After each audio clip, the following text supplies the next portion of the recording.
Hi, Dr. Byron Bucky Phillips, MBA. Your tennis pro, your professor, your executive coach, and your life coach. The topic for this video is conflict.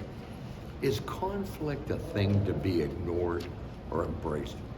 Do many managers talk about being effective with conflict, and yet they don't deal with any of it?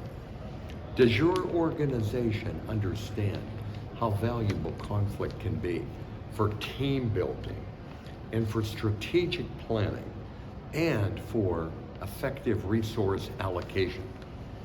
Conflict is ubiquitous in every organization and in everyone's life. It manifests itself in an abundance of ways. Lack of communication is a real culprit in organizational conflict.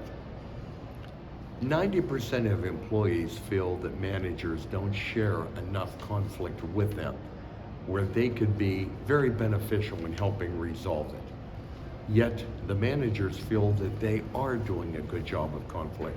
So we do have that disparity between how management and the employees feel in terms of how conflict is handled.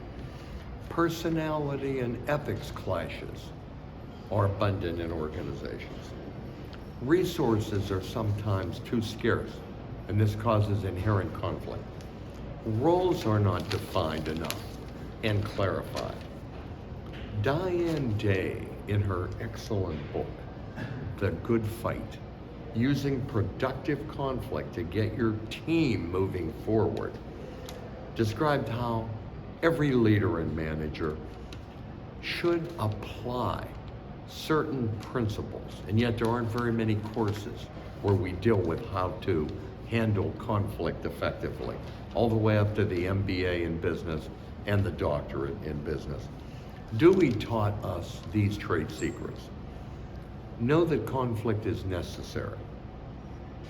Know that conflict debt will build, and managers who avoid dealing with conflict are going to create an even larger issue later.